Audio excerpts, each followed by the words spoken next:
even if the one that made them is killed. They gotta be killed one by one.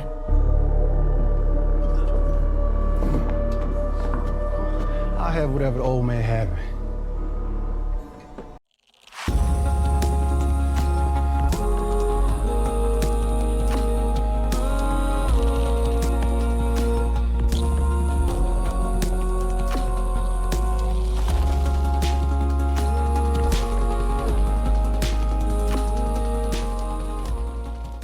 What's up, everybody, and welcome back to the Movie Buffer. Tonight we're going to be discussing Sinners. Sinners is a 2025 American film produced, written, and directed by Ryan Coogler, who directed the phenomenal Black Panther and Creed franchise movies.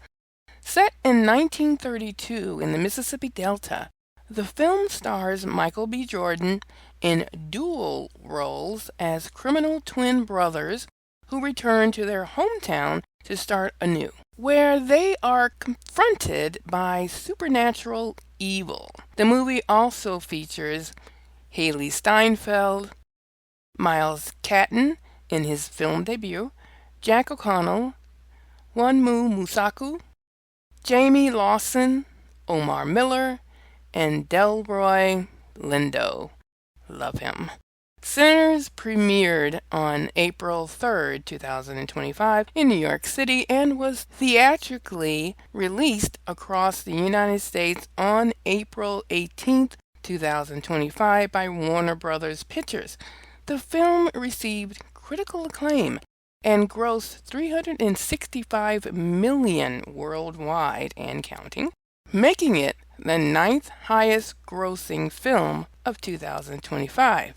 Now, I want to do a couple of quick notes. Spoiler alerts, okay? Please go and watch the movie and come back to the review as to not tarnish your experience. I don't really do a whole bunch of deep spoilers, but still, there may be people who don't want to know anything about some of the things I'm talking about until they have actually seen the movie. Case in point, my next quick note. 88-year-old legendary bluesman Buddy Guy, who plays the elder Sammy in the movie, makes a cameo and is a real person who hails from Chicago. The spirit and myths of Robert Johnson are a key inspiration for the film's blues sound. Okay, on to my review. What I'm going to be doing in this review, there's a lot of people who have done all these technical, inside-out kind of reviews. But what I'm going to be talking about is what spoke to me, which is what my site is all about.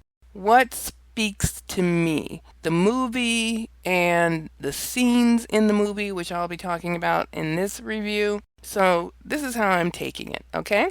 So if you want something case by case, line by line kind of review, there are plenty of Sinners reviews out there, so have at it. Immediately from the narration and the time in the 1930s, Sinners gave me the color purple vibe, which isn't a bad thing.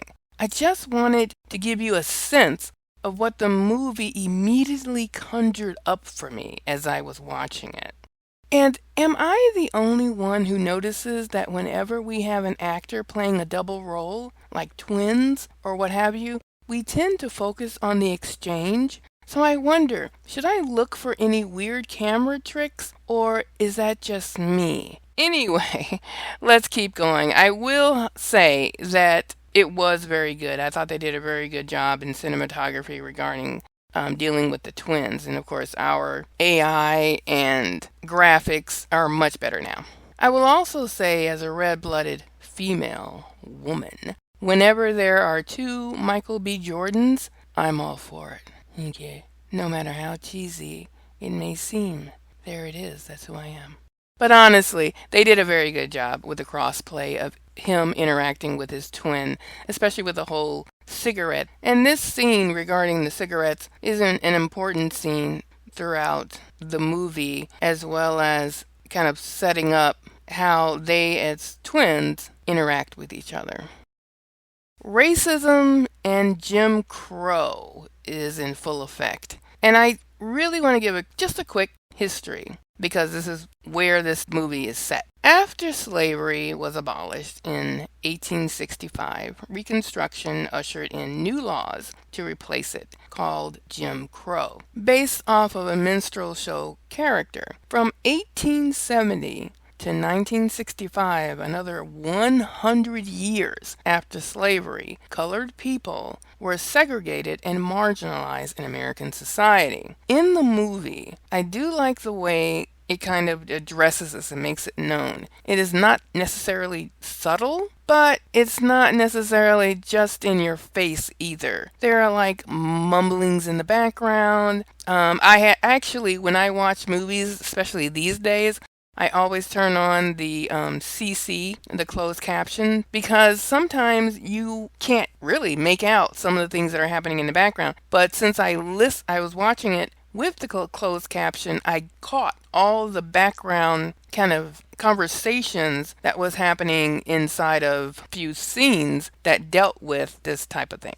Is that the word colored does not just apply to black people. It literally means colored. So anybody who's not white. It meant Asians, blacks, Mexicans, Native Americans, anybody who wasn't white, you're colored, and can even say that there is some so-called whites who also are considered colored, even though if they pass enough or stand on the right side of the line, they will be able to skip over the rules, like Jewish and Italians. There's always a pecking order, however, no matter what. So I thought they did that very well, and they handled it very, very well without, bashing it over our heads. I do like the Asian influence in this movie because to let people know that Asians and blacks have lived very much side by side in the struggle in America, just like any other race, just like whites. We all lived in the same pot because what they try to distract the poorer whites from is that the only color that matters in America is white, but in actuality, the only color that matters is green. And this is still going on right today. So I like the way they handled it without making it such a separation, except for, of course, the extremists, of the KKK, but that we're kind of all in this together, even though a lot of poor whites hang on to the ideology that I may have nothing, but at least I'm white and at least I'm better than everybody else. So yeah, I'm superior, which is why a lot of the KKK were poorer whites. But some of them were also in the government because they didn't want blacks or others to step out of a certain line of existence. So this movie is a history lesson just as much as a drama. The true love scene. Smoke is drawn back to his love, Annie, from the past. Now, Smoke and Stack. Smoke is the more practical, the more business-minded of the twins. He wears the blue hat. And Stack is the more charismatic type personality, so he wears the red hat. So that's kind of how you tell the difference between them, as well as the amazing acting by Michael B. Jordan, that in actuality, after just a couple of scenes, I knew who Smoke was when I saw him on the screen, and I knew who Stack was. I didn't even have to be told that. He didn't even really have to be wearing red, because he did such a good job as distinguishing the different type of man and the different type of personality and way they carried themselves. So that was excellent. But Smoke comes back home, and he immediately goes home to, well, not immediately. First he does some raucous shit. But then he goes home to Annie from his past, who was, I don't know if they were actually married, but they did have a child together. And the child died very close to probably in childbirth or what have you. Or he was very young when, the baby died. Now, she is a country woman. She's rooted in her African Louisiana spiritualism called hoodoo. I'm not going to go too extensive in the history of hoodoo, which people often confuse with voodoo. Hoodoo is the African spiritualism practiced by slaves in America, a hybrid form of spiritualism brought from West and Central African tribe, where most of the slaves came from. Hoodoo combines Christianity and Native American knowledge with their African beliefs. Because you have to remember, the people who were chosen to be, the ones captured to become slaves were young. There was probably no one over the age of 30 who was chosen. These were young people. So they may have heard, obviously, the traditions of their elders.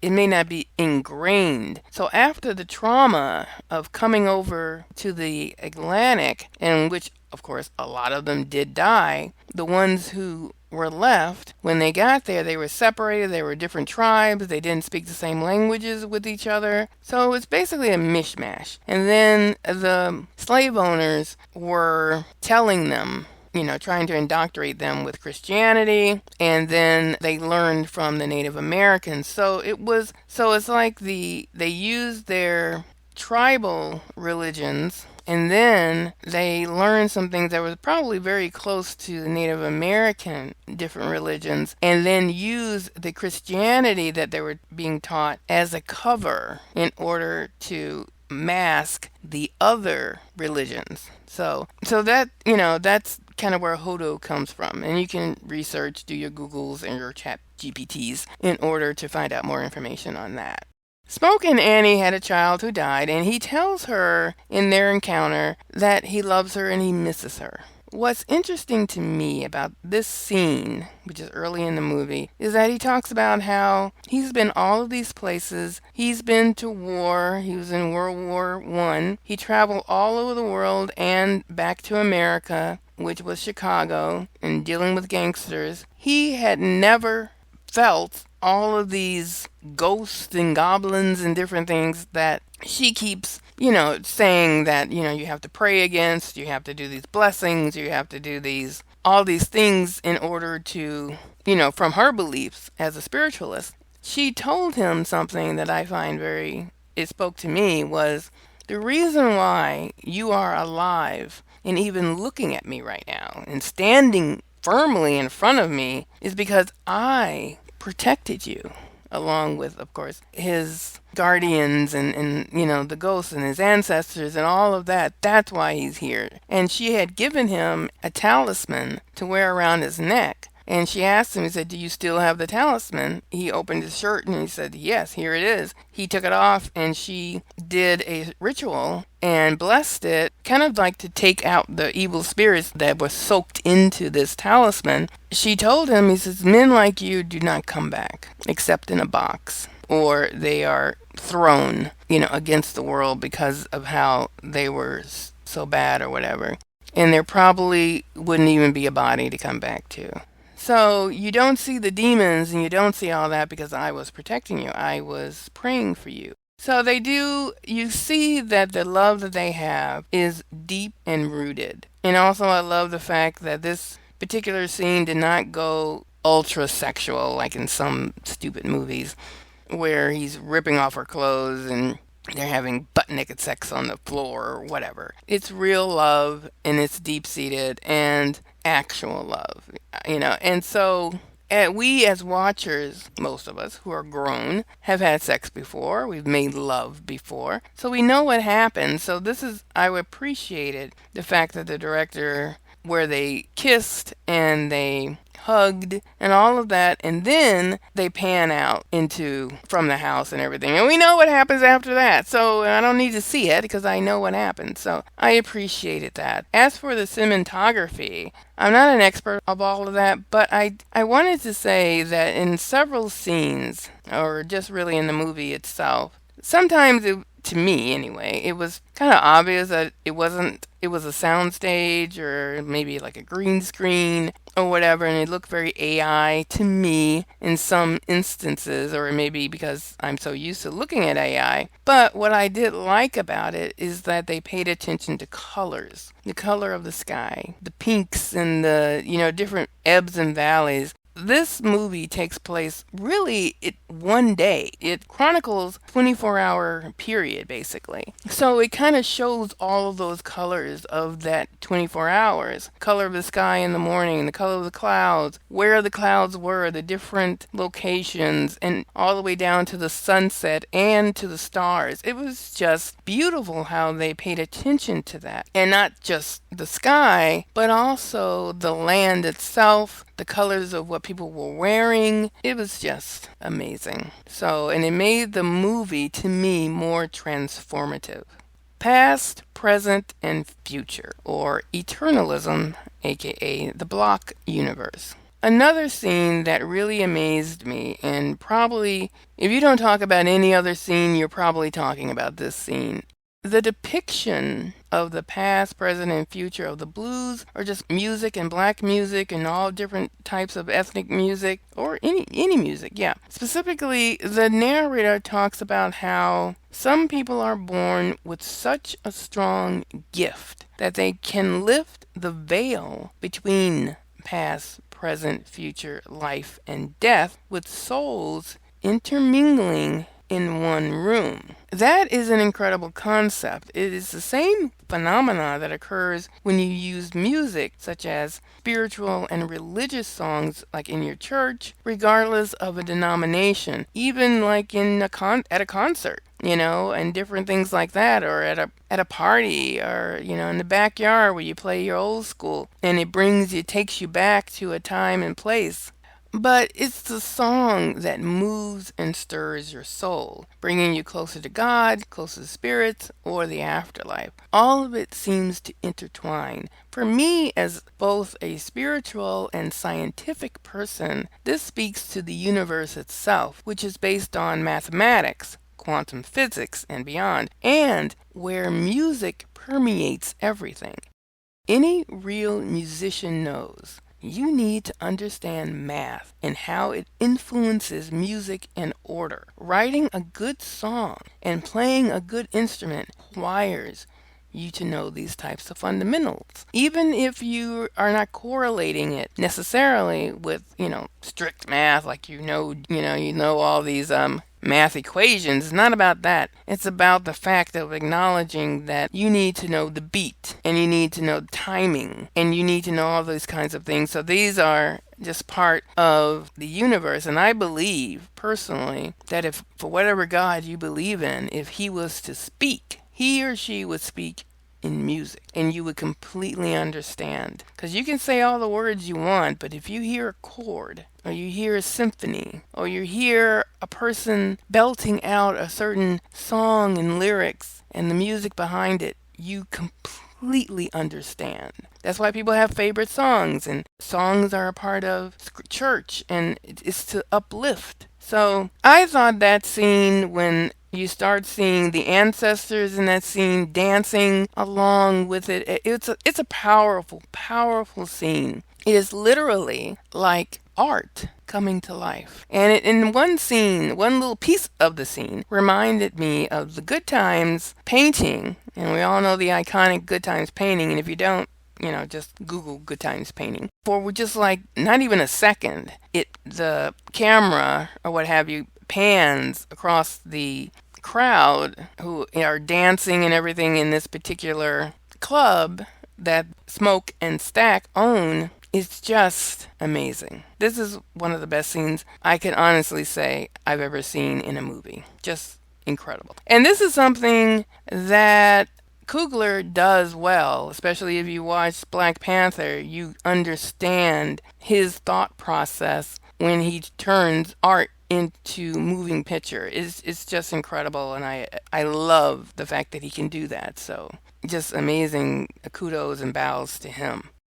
Okay, now we're going to get to the vampires. Full disclosure, I don't like vampires. That's why I say I don't like them. I'm sick of them. It's like every villain, supernatural villain, has to be a goddamn vampire or a zombie, when there's so many other creatures of myth that you could utilize and make interesting. So many. Maybe we get a few movies with demons, but mostly it's vampires. And you know what I call vampires? The Batman of the supernatural. Why do I say that? Because Batman, much respect to Batman, he needs serious counseling, but anyway, Batman is a human being, and he uses his wits and his tools in order to be a superhero. He doesn't have any kind of superpowers. He's not supernatural.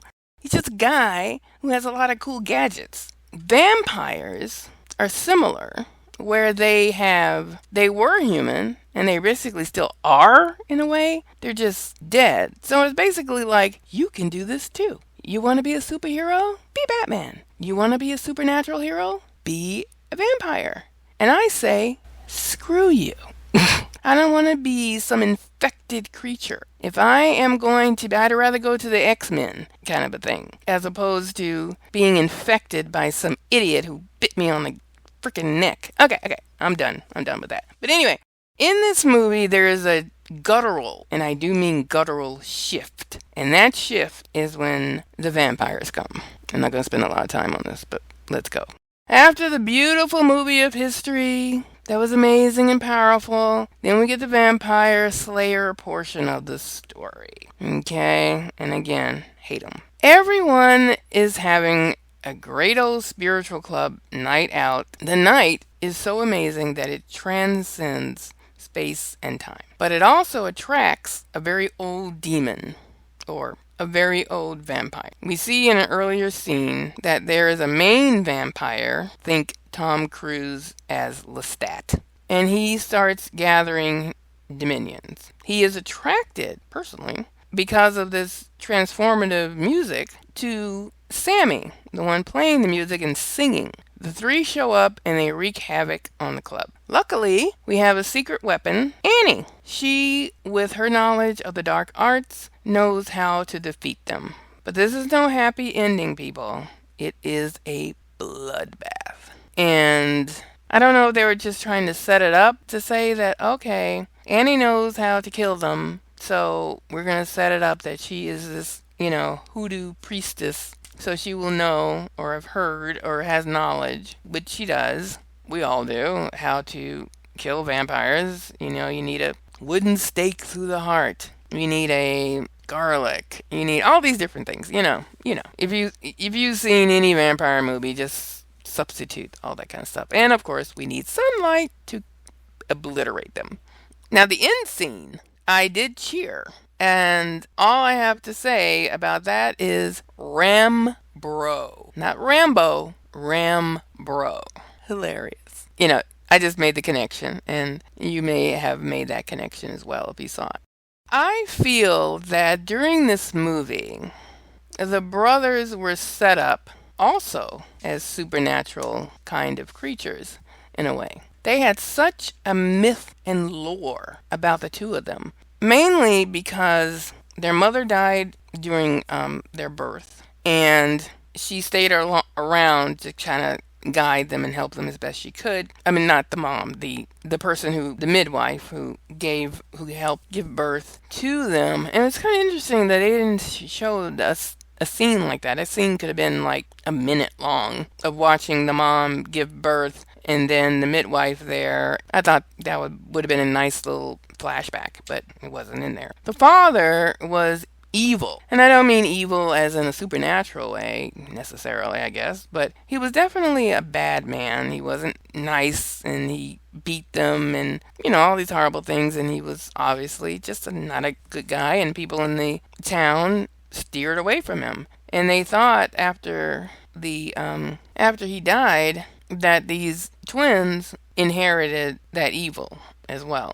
And, they weren't the best of guys at all. I mean, when they came back to town, people either knew them by reputation and lore, or in actuality. You're like, oh my God, he's back, or they're back. And people literally cowered from them, especially when they found out exactly who they were. Like, whoa, So they had a lure to them. So it's almost like that kind of evil presence inside of their myth and lore was part of the reason why they were able to defeat this very horrible and very old vampire. So, I don't know. I mean, that's just my thinking on that, that there was kind of a, they didn't play it up. It wasn't something that they talked about in the movie, but I kind of got that from just watching them and watching people reacting to them and everything. So, yeah.